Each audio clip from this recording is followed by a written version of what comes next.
Buenos días. Es el miércoles y son las 12. Hello, everyone. It's Wednesday and it's 12 o'clock, so it's time for our second Community Spanish of this week, number 2 of 3. Next one happening on Friday at 12 as we're broadcasting every Monday, Wednesday, and Friday at 12. We also have Community French going on Tuesday and Thursday mornings at 8:30, and Children's Spanish going on Monday through Thursday mornings at 11:30, and Children's French going on Monday through Wednesday evenings at 8 p.m. In addition, we have the start of our new Community Mandarin program, which I have mentioned in my previous video is premiering officially this week. So you can now tune in on Mondays and Thursdays at 12:30 p.m. For a little mini lesson of Mandarin. So if you're interested in learning that language, you're welcome to tune into that material. And then it also gives you kind of a little bit of a good preview of what a Mandarin class might be like if you'd like to join a class kind of more seriously. So if you are interested, feel free to look at our website where we have all of the class schedules up, including our upcoming Mandarin classes. And if you don't see the level that you're looking for, please feel free to reach out to us because we do offer the classes by demand. So if there's demand, then we want to offer the class. So if you're looking for something and you don't see exactly what you're looking for, please do reach out to us because there might be potential to form a new class based on your needs. So without further ado, let's get into the video for today. And it's a continuation of the video that we had on Monday, which was a kind of back to very basics with working on our Alfabeto and Pronunciación, so alphabet and pronunciation in Spanish. And so we got our first start with the alphabet letters. I want to continue on that today and get kind of even more into some practice exercises and give some more tips.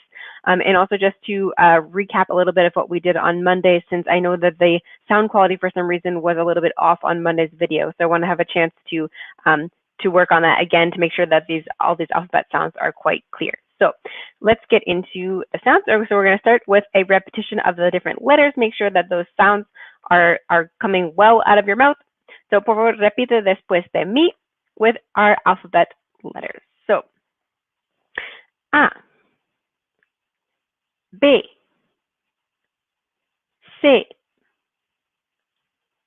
J, D,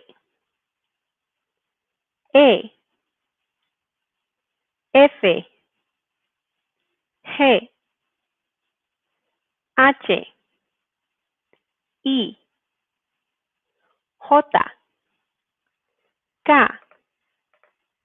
L,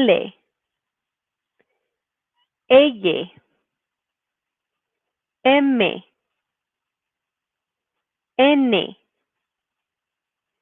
N, O,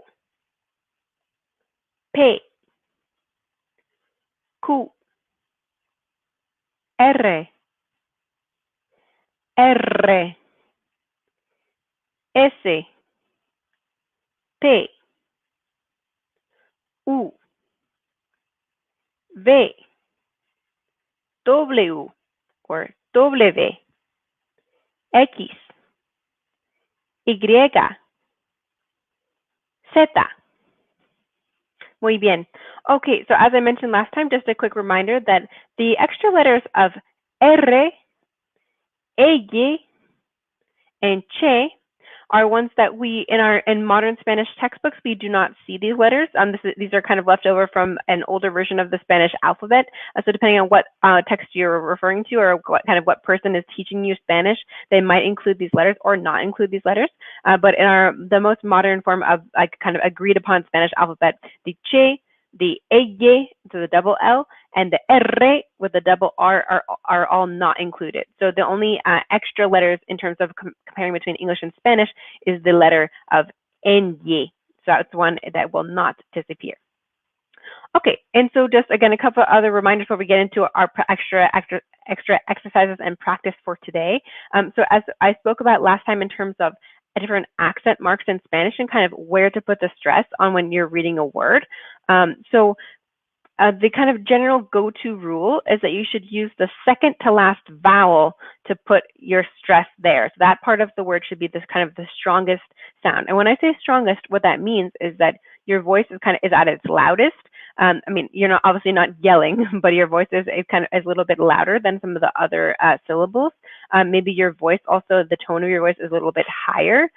These are some marks we can see, or we can hear rather, and when we know that something is like the stress part of the word. And this goes for English too. Obviously the stress patterns in English and Spanish are quite different, but in terms of noticing when something is being stressed, those are some of the characteristics. So whether it's how loud it is, whether it's the tone of your voice, or also how long you will pronounce, that's why you know the strong part is. So again, in Spanish, our go-to is that we should stress the second to last vowel. So if you look at a word, go to the last vowel and then go back one. And that's where you should put the natural stress on a word. And so in a minute, we're going to look at some example words to work on that. But therefore, the function of when we see accent marks on different words, like for example, we have like the word tú, or we have also xilófono right here, our word, example word for the letter X, xilófono, we can see that accent mark on the O. So what that does is the accent mark is to indicate to us when we should do something that's different than our norm. So again, if the norm is the second to last vowel, if we look at a word like xilófono, if we did not have the accent mark there, we would think that we should stress here, and we would say xilófono, okay? But what the accent mark tells us is that we should actually put our attention somewhere else in the word that's not the standard. So that's what the function is of these accent marks, to tell us where to stress when it's not what the normal rules are. So with that, let's get into some examples of some words. And so we're going to practice saying these words, and you'll be able to hear in our practice of these words, not only practice with the letters, but also about practicing where to put the stress in the word. Okay, so número uno, por favor, repite después de mí. So please repeat after me with these words. And then we're also going to do some practice with the vowels in addition to that. So that one's a little bit more kind of tricky and also fun. So, but first, we have número uno, we have hola. Hola.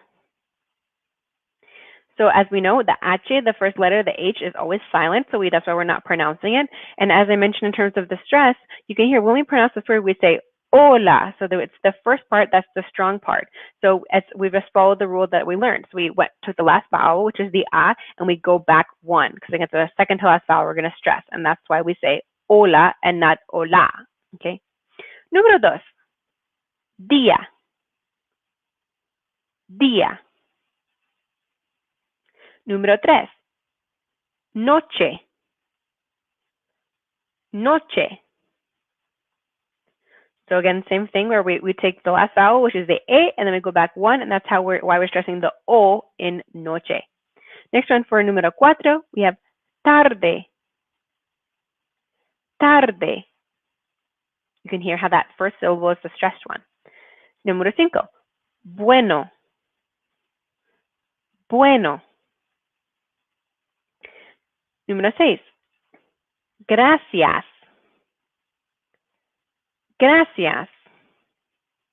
Now this one we could say is maybe a little bit of a kind of exception to our rule, because you can hear that the strong part is the first A in gracias. So if we were following the rule, our rule very strictly, we would say, okay, if we go to the last vowel, which is the second A, and go back one, that would mean that the stress would have to be on the E. But what happens in this case, and this will happen in other words too, is because these vowels are right next to each other, they're kind of producing almost like one sound. So, or they kind of flow into each other a little bit better. And so if we're doing it that way, we're almost considering them like one vowel, even though I know that technically there's two separate letters, but because they're right next to each other, often they can be said in a way that mixes together. So we're almost going to treat them like one vowel. And therefore, that's why we're going back to the first A, because that's like going back two vowels. Now, I know it's a little bit complicated, but usually it's a little bit more clear or easy to see in the word when you know that you should do something like that, when you put the stress somewhere that's technically not actually the second to last vowel. But it will be cases like that where there's two vowels right next to each other towards the end of the word, and maybe we're pronouncing them almost like one sound together. So that's why we're going back even further in the word to a previous vowel. Okay, número 7. Adiós. Adiós. So here we have an accent mark. So that's why we know, again, if we were following the rule, we should probably stress the E the second to last vowel, but we actually should stress the O. So that's why we need to put an accent mark to indicate that we're breaking the normal pattern, breaking the rule. Okay, next one to repeat. Número 8. Bien. Bien. Número 9. Nombre. Nombre. Número 10. Alfabeto. Alfabeto. We can hear the A is a strong part when we say alfabeto. So we're doing second to last vowel, alfabeto. Next for número 11, we have palabra.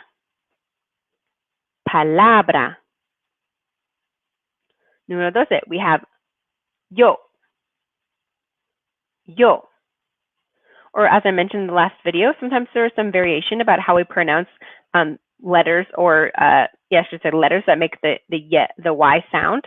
As we know, the double L, the ella, also is pronounced in a Y sound. And so depending on what area of the Spanish-speaking world you're from, there may be some different accents about how we pronounce this. So sometimes we would say it like a Y sound. Sometimes we'll say it like a J sound. Or in one even a kind of very small pocket, they actually pronounce it like a Z sound. So this word could be said yo, or yo, okay, depending on what area of the Spanish-speaking world you're in. Okay, número 13, we have años. Años. Making sure when we have that N-Y, that we have the Y sound. So, and then as we have been practicing, that the second to last vowel here is actually the first vowel, which is the A. So we're saying años.